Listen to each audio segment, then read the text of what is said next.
We've got a fantastic show for you today. We're going to talk about central bank digital currencies, the digital dollar, the cryptocurrency that will inevitably win the game. Why? Well, because it is backed by the largest military complex the human race has ever known. And that is the digital dollar. That's the CBDC, the central bank digital currency, Fed coin. Call it whatever you want. These are all little variations of the same concept. There will be multiple layers to this, though, when it happens. There will be a commercial or sort of a wholesale version of it, a retail version of it. It will be rolled out. It is inevitable. I mean, it's interesting because if you're watching me on video and you see what's on the screen here, you see our guest today that we'll get to in just a moment, Clive Thompson. He's a retired wealth manager with some really, really fascinating, deep knowledge of this topic. And we're going to talk about the economy in general and where the markets are going, but we're also going to have a focus on this surveillance state in which we already live in, but we are galloping toward a much more significant surveillance state. And when this happens, it may become something that is basically irreversible. So we all had better be on guard to protect our liberties to whatever extent we can, because things are changing very, very quickly. And with the recent rise in popularity, and thank God the world's paying attention to this. It was already happening behind the scenes, but as of November 30th of last year, OpenAI launching ChatGPT really made the whole world pay attention to this. And it is going to give the powers that be a degree of control and a massive opportunity to snoop into every aspect of our lives. You know, I remember back in the year 2000, okay? So this is almost a quarter of a century ago. I remember at my real estate office in Orange County, California, one of my offices there, we used to have an office meeting every Tuesday, right? And Tuesday at noon, we'd have the office meeting. And this particular Tuesday, I got up and I gave a speech about a program, a piece of hardware and a government program. It was called Carnivore. And you could probably look this up and learn about it a little bit, but the government wanted to install these carnivore devices. They were basically probably rack-mounted computer systems that they would install in the big internet companies, the ISPs at the time, AOL, Google, and the others at the time. They wanted to install the Carnivore program and the device to monitor communications on the internet. And people at the time were up in arms over this. They were really concerned. Privacy advocates were really, really concerned about this. I was too. And then, wouldn't you know it, either by chance or by complicity or by plan, 9/11 happened the following year. And the whole discussion of opposing Carnivore went completely out the window to where we moved into a surveillance world that we just had never seen before. And the Patriot Act came about and all of the banking regulations and all of this stuff. And listen, I'm not saying that all of that is bad. I don't think that.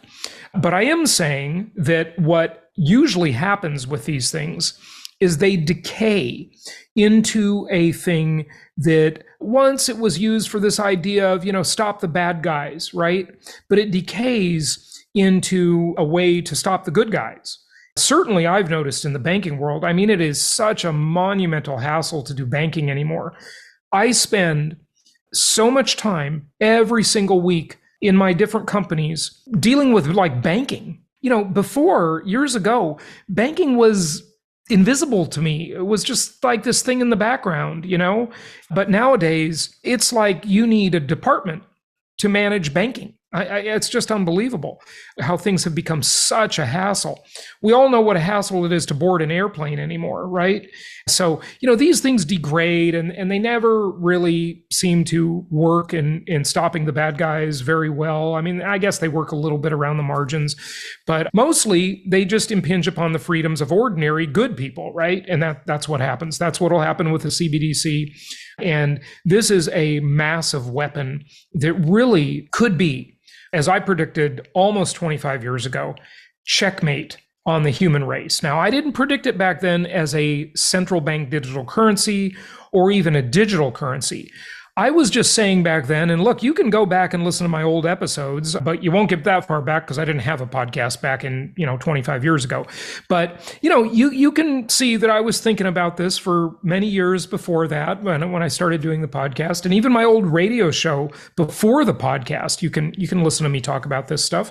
Those recordings have been replayed on the podcast before we even had what we call Flashback Friday. Okay.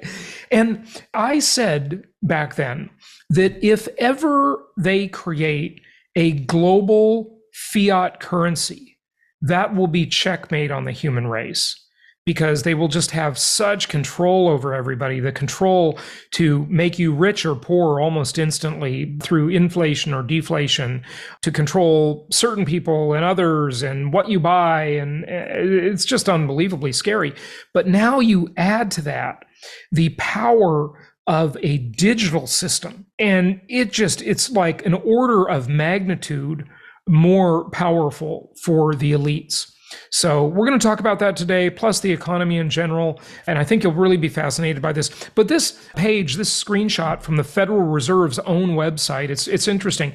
It says, while the Federal Reserve has made no decisions on whether to pursue or implement central bank digital currency or CBDC, we have been exploring the potential benefits and risk of CBDCs from a variety of angles, including through technological research and experimentation.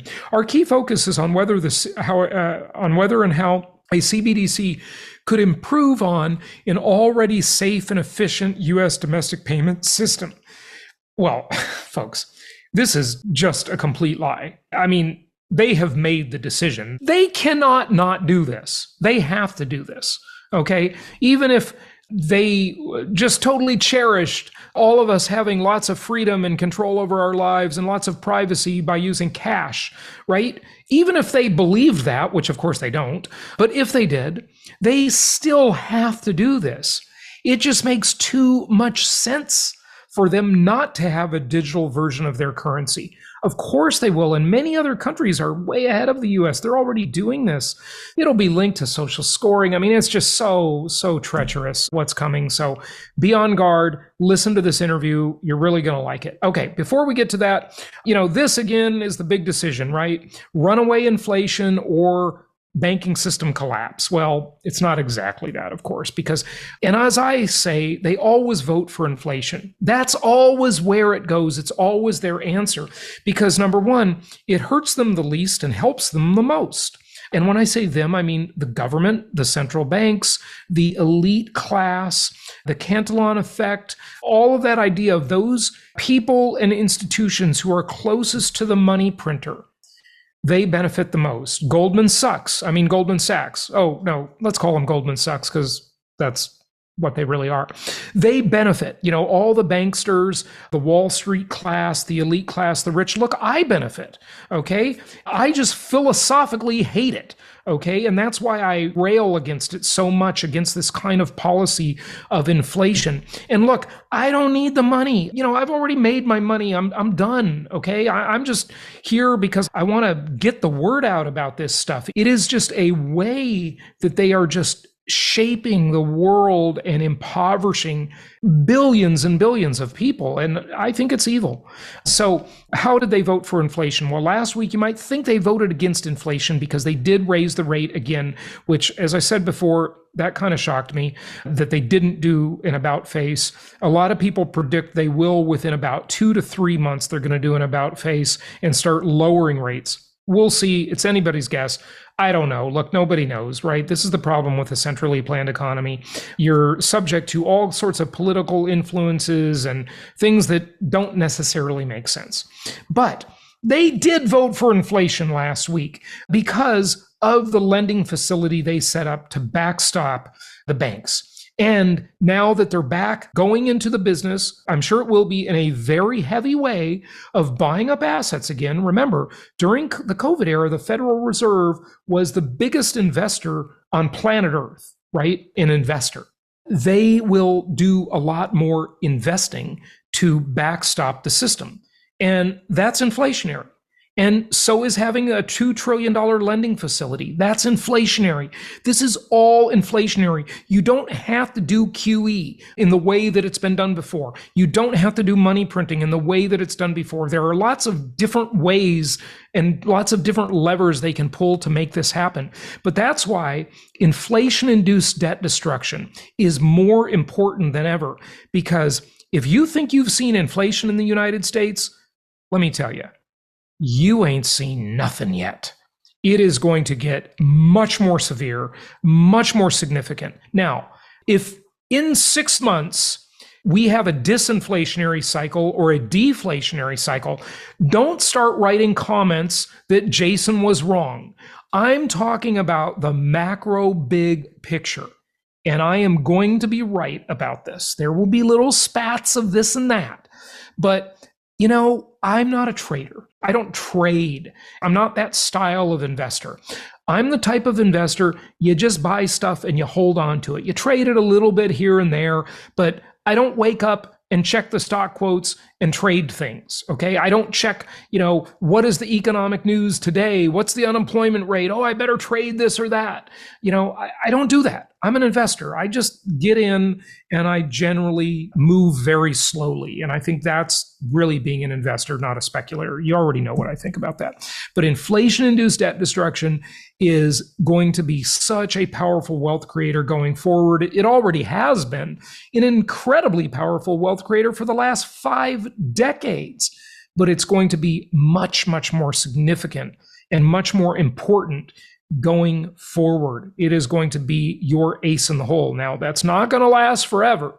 As I've talked about, in 20 years, maybe a little more than 20 years, we are on the verge of a real change in population, a demographic cliff.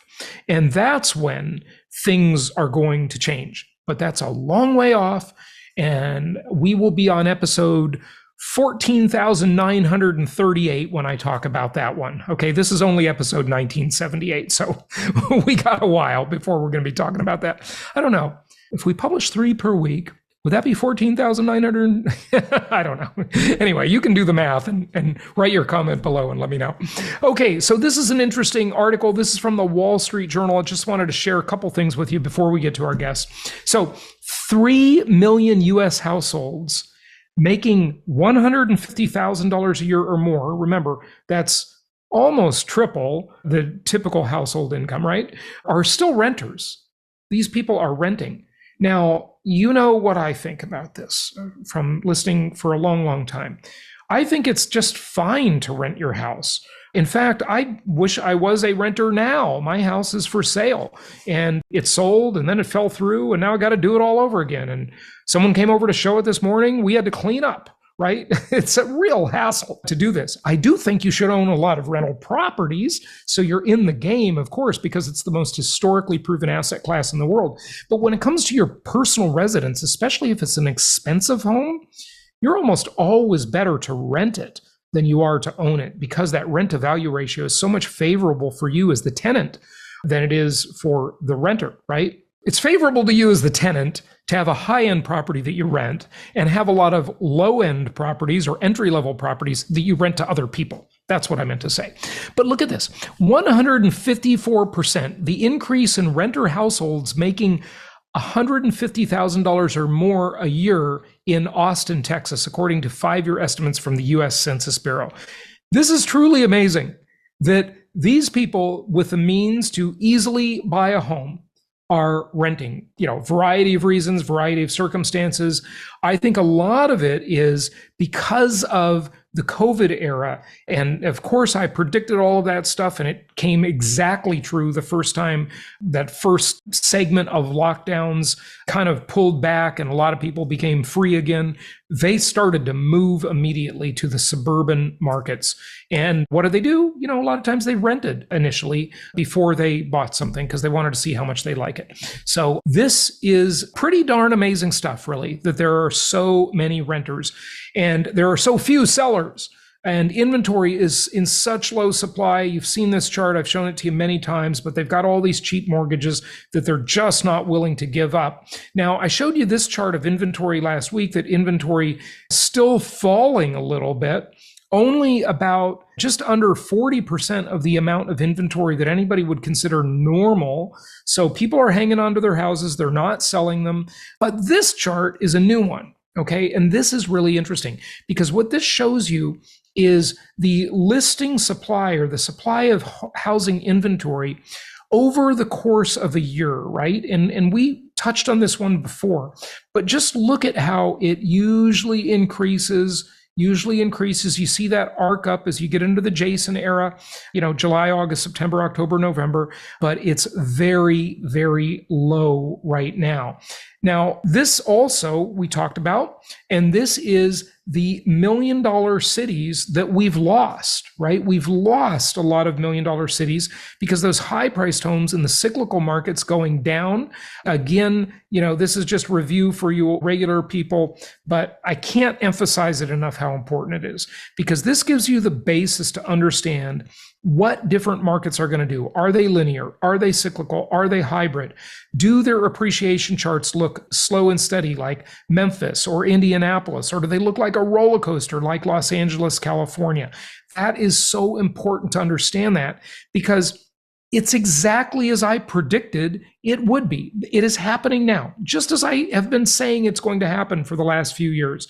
Those cyclical markets suffering, declining, inventory increasing more so than in the linear markets, and those prices softening more. Linear markets, not so much. Much safer bet for people who are real investors and not traders.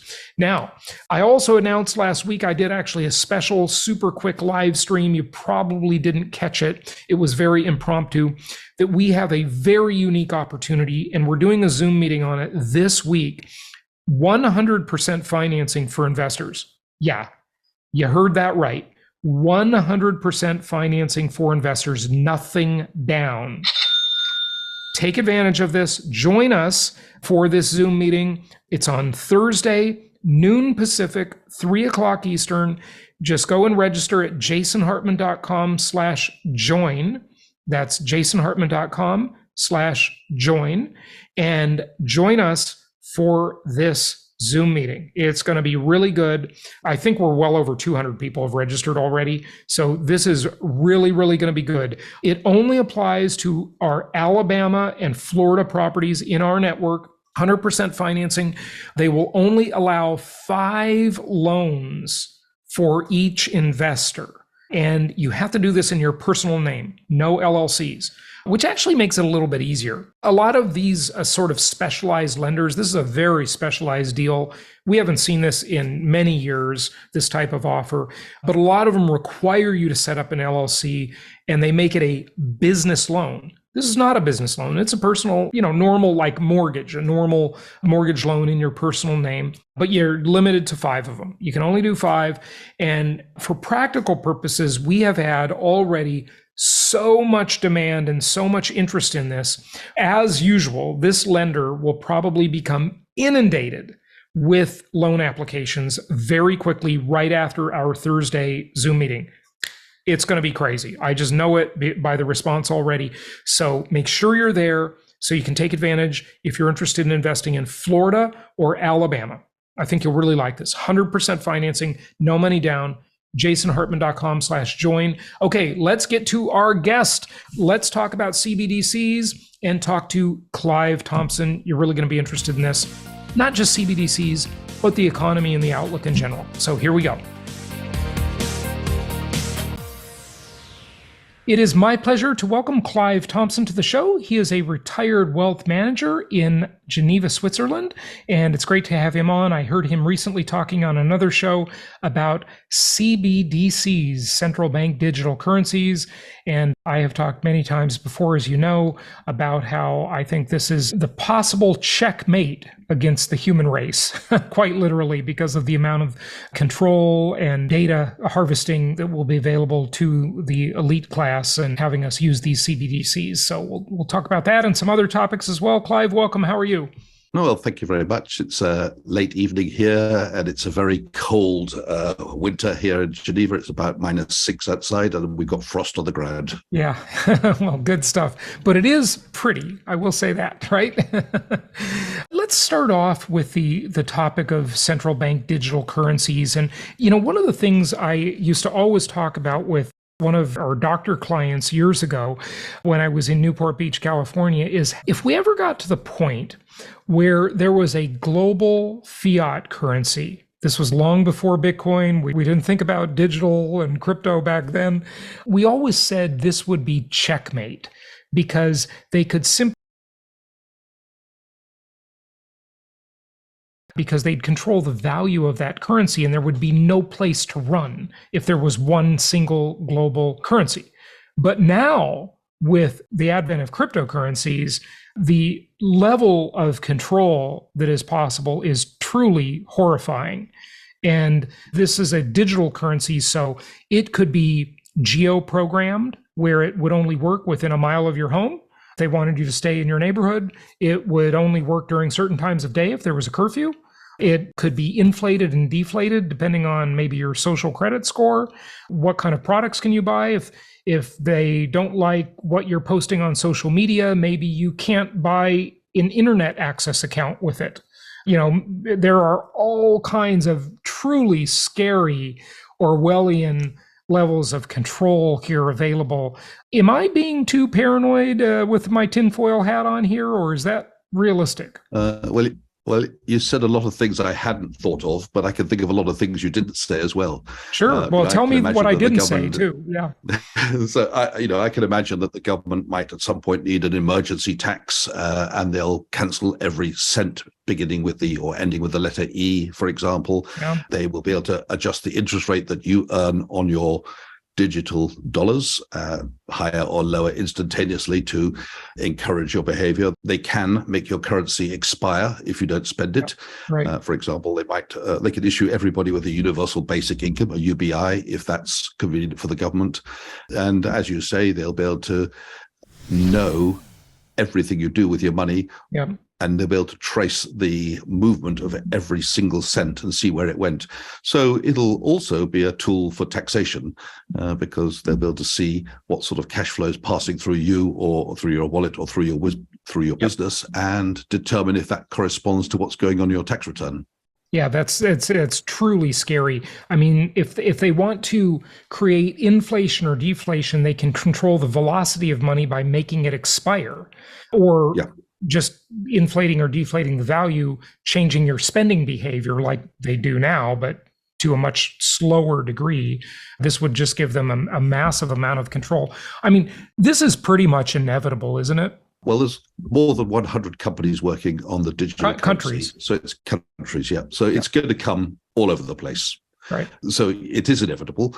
And I think to start with, it'll be fairly benign. All the negatives we've just been talking about, perhaps we won't see them in the early stages, but little by little, they'll add these controls one by one. They'll add the spying one by one until pretty much we're in the same sort of controlled society. We are to some extent already when we go on to the social media apps, because let's face it, you find yourself talking about something in your home, then you go on to YouTube or Google, you find an ad pops up which seems to correspond with something you were talking about 10 minutes ago. So we know. Now, is that coincidence, or did you search for it the week before? But anyway, somehow they know what they think you're interested in, and that's just going to get more and deeper and deeper. And it won't just be the big corporations; it'll be the government as well. That's true. I think you said before 105 countries are working on this. Is it just a control thing? Or, I mean, you could argue if you wanted to think it was maybe more benign, look, this will be a cost savings for the country because running a mint and printing a physical currency, especially coins, is super expensive for them, right? So much easier to do it digitally, isn't it? Much less expensive. I see it more as a convenience for the central bank in the way they can control the economy. They'll have a much faster and more powerful control over the economy when the digital currency is widely adopted. And perhaps I should just say, I don't think we'll suddenly wake up one morning and find we've got to use the digital currency. I think it will be a gradual approach. We'll have the digital currency running alongside our existing money, but gradually, simply through convenience, people will use more and more of the digital currency. The money will sort of fade away into disuse, and ultimately they'll say, look, there's no point in having money anymore. It'll be a bit like Sweden, where you can't actually spend your money anymore because although it's legal tender, nobody wants it. Right, right. Last time I was in Sweden, I saw a lot of stores said no cash accepted. They only take credit cards or payment systems like Apple Pay and Google Pay. And I'm seeing that in the US now too. Three interesting things that I saw during the COVID era. Number one, I remember seeing articles right at the beginning of it of how they thought the virus was being transferred on currency, right? So everyone was scared to touch the currency, right? Because those bills and those coins had the germs on them, right? So that was one thing they did. And then I noticed all of these retailers, they didn't have any coins. They didn't have any change. There was this massive shortage of change. They could not give you change. Yeah, it's so we saw that everywhere. I mean, all the retailers, if they either said no cash or they said, please use the digital terminal, your credit card. But of course, we're back to using cash a lot at the moment. But obviously, once the digital currency comes in, I think it'll start by being used a little by some people, and it'll gradually get more and more used, just like we got to used to using credit cards. And don't forget, Visa and MasterCard and know exactly what we're doing with our money when we use their cards. Yeah. Is there anything we can do to fight back, to protect ourselves? Well, I think you've got to be prepared to have some alternative way of spending, so that when you go to the fortune teller and she says, cross my palm with silver, you can cross her palm with silver. Or if you want to buy your wife a birthday present and you don't want her to know how much you spent on it, you need to perhaps think about ways you might be able to pay the merchant if you'll accept whatever you have. But to my mind, silver coins might have a role. Maybe cryptocurrency, which is outside the realm of the government, might have a role. We'll have to see how it pans out, because it depends on what the demand is like for that. Yeah, right. I just wonder if we'll be able to spend it. What about other cryptocurrencies like Bitcoin? Are they going to crack down on that? I mean, I've long thought that the problem with Bitcoin and any other crypto is they don't have standing armies, they don't have police forces, and governments can just make them illegal if they really are threatened by the competition from these alternatives. What do you think? Well, they made a lot of things illegal and they're still out there. Sure. So I think whatever happens, Bitcoin will always be there. The question is whether it will acquire more value. And we mustn't forget there's certainly going to be quite a few politicians who own Bitcoin themselves. Right. So there might be a little bit of vested interest in that. I'm so glad you made that point, Clive, because one of my Bitcoin maximalist friends says that to me all the time. He says, Jason, what you have to realize is the government is not, some single entity, right? There are a whole bunch of people in government that are fans of Bitcoin that own it themselves, and they don't want to, they're going to act out of their self-interest, obviously. So go ahead. And I think some of the largest corporations in the world, maybe not investment corporations, maybe not in the last 3 months, but stepping back to the early part of 2022, were starting to give their clients access to Bitcoin type products, funds and ETFs and things like that, which own Bitcoin. I think they've pulled back a lot because of the recent events regarding a lot of bankruptcies in the crypto space. But it's, Bitcoin is not going to go away. I'm not promoting it as a super investment because I don't know if it's going to go to $1 million and I don't know if it's going to go to zero. I think the zero is an unlikely scenario, but there's a danger it could wither away if it becomes more and more difficult to onboard and offboard your money from Bitcoin. But on the other hand, there's a huge army of wealthy people who say, I have to be diversified across a lot of assets. And there's no doubting that as of today, it is an asset, and it is also a legal asset. You could legally own it. So why wouldn't a wealthy family have 1% or 2% of their assets exposed to that, as well as everything else they can lay their hands on? Yeah, couldn't agree more. What is your view of the future in terms of inflation, deflation, stagnation, or stagflation, maybe is the better word? Yeah. My origins are in the UK, where the inflation rate has been somewhat higher than the USA. So certainly in the early 70s, all the way through the 70s and early 80s, we had very high inflation.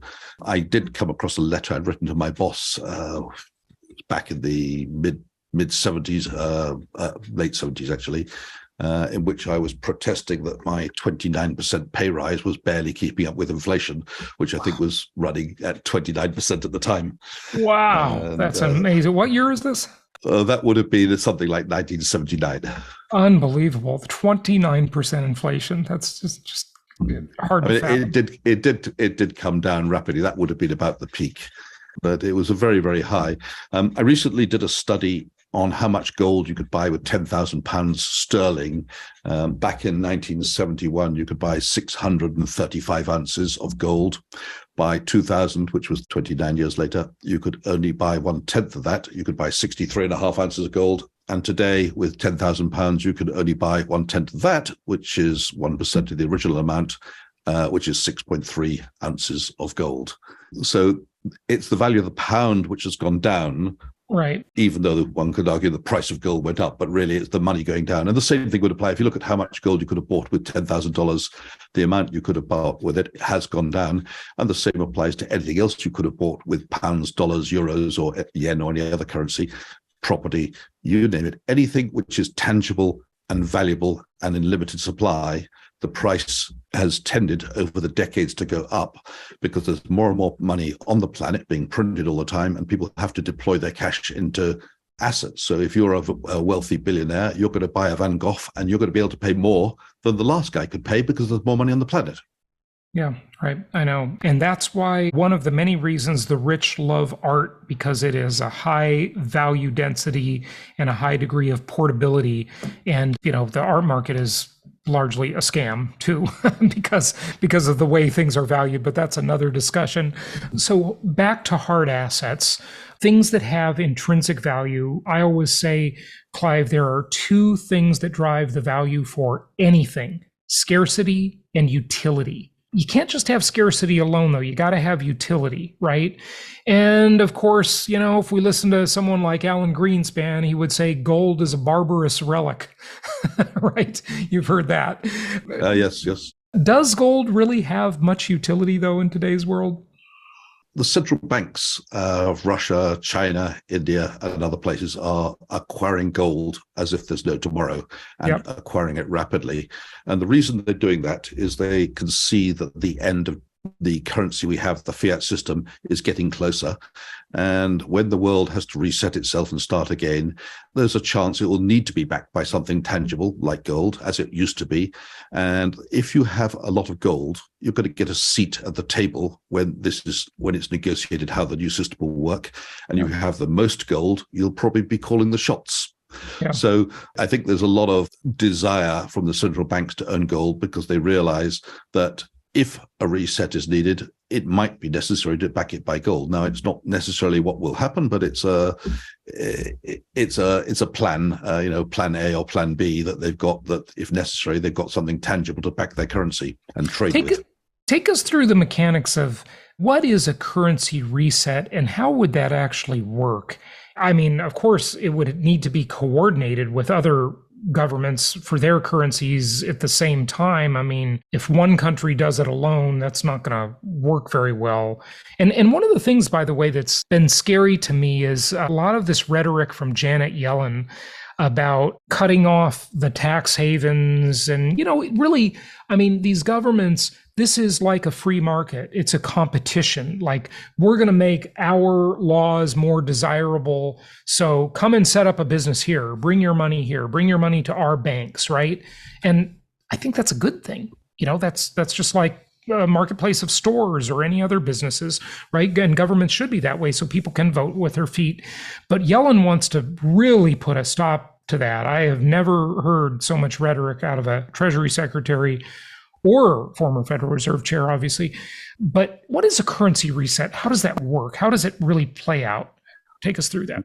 There have been countless currency resets historically all around the world and in all kinds of ways. But as a general rule, the population loses its trust in the old currency. It's been debased, or there's just too much of it and it can't buy anything, and people are rushing to change their old currency into anything they can. that's generally the moment when it becomes unavoidable. So when the currency reset happens, they'll let you change some of your money into the new currency, but not all of your money.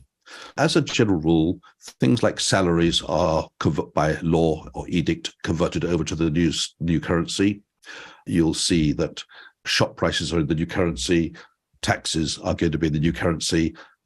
Most likely rents will by law be converted to the new currency, but all kinds of monetary assets, and that would include bonds or mortgages, will stay behind in the old currency. There'd be no point in converting them all over to the new currency. Otherwise, you've achieved nothing. It just changed one old dollar for 100 old cents. It's the same thing. So when you have a new currency, you've got to have less of it, and you've got to bottleneck or throttle the big holders of the currency to stop them deploying that currency and disrupting the economy. Very interesting.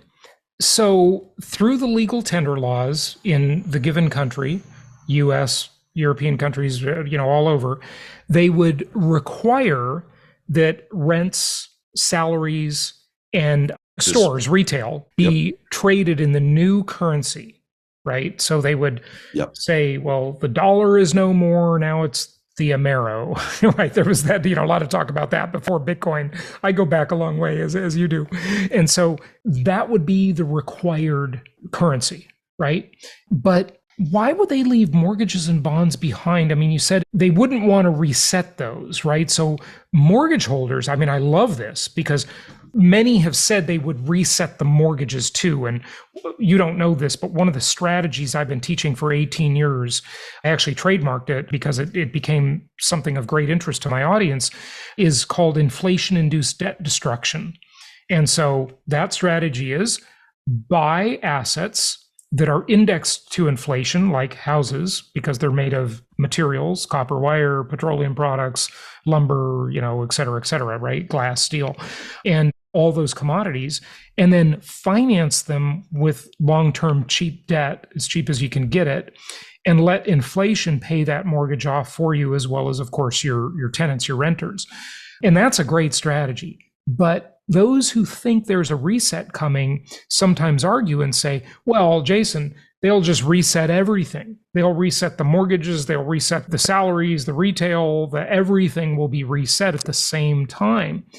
But you're saying they wouldn't reset the mortgages or the bonds. Now, the mortgage holders would be benefiting hugely from that, I think, and the bondholders would be hurt dramatically from that, I think also, right? Tell us about that. Historically, when a currency is reset, those who own debt instruments, which means a deposit in the bank or a bond or somebody who owes you money, are owed money in the old currency. It doesn't generally get converted over. There would be no point in converting everything over, because if they converted everything over, it's just changing A for B, which is the same, and it's still the same thing. You have a currency reset when the currency has got out of control, when there's a complete distrust in the old currency. So to have trust in the new currency, you have to have a new system, and they'll only allow a changeover of some of the money. So if you are relatively poor, and the man in the street, 90% of the population, you'll probably have no particular problem. The $500 or $1,000 or even $5,000 you've got in the bank will be converted over one for one, and you'll be as happy as a lark. In fact, you'll be even happier because your mortgage is left behind in the old currency. Now, on the other side of your mortgage, there's going to be a bondholder somewhere. He's not going to be too happy because he's the bondholder, but then he's the guy who's super rich, who will have lots of other assets, and he'll be very disappointed about the fiat type assets he's got, but he won't be so disappointed about the other assets which have managed to survive the currency reset. He'll say, what a smart cookie I was to have all these other assets like property, which survived the reset. And there will be, when we have a reset, there will be bailouts for pension funds, because the pension funds own a lot of bonds, and they can't leave the pensioners suffering now. It may not be a one-for-one bailout for the pension plans, but certainly they'll look after the pensioners, perhaps with the first 20 or 30,000 of your income will be fine. But if you're getting a million a year in pension payments, maybe only part of it will be covered. But historically, when we've had these currency resets, the assets and liabilities denominated in fiat money do not get converted, or only partially get converted, or only get converted under certain circumstances. So I just want to touch on something you said about mortgage holder, people who've taken out mortgage to buy property. Sure. I think if you bought a house and took out your mortgage 5 years ago, you'll be just fine. In fact, you'll be laughing all the way to the bank because your mortgage is in a defunct currency, which is withering away. I think that if you've taken out a mortgage in the 3 months prior to the reset, people will see it that you've been gaming the system, and they're not going to like you very much for that because they missed out on the chance to game the system. The newspapers aren't going to like you, and the government is going to try and get its pound of flesh. So I can see some sort of windfall tax because some people will have been in the right place and the right time, and they will say, you made a ton of money by perhaps borrowing a ton of money before the reset and buying some assets, tangible assets. Perhaps we'll have a pound of flesh off you. So, yeah, no, I mean, that's interesting about the windfall. It's possible. Yeah, that's very interesting about the windfall tax. And I think you're right. People would certainly be envious, no question. However, in the midst of a currency reset, lawmakers and administrators, they're going to be awfully busy. I can't imagine they would have time to worry about this small number of people who got a mortgage 3 months before the reset happened, especially when people, I'm sure they would keep this secret like the Berlin Wall, right? They're not going to announce the reset because then everybody will have time to act. That's why the Fed has so much secrecy around it. And interestingly, Powell isn't that secretive, but Greenspan sure was. So yeah, I mean, it's certainly possible, and in principle, you're right. I just don't think they would have the time or the inclination or the ability to pull it off.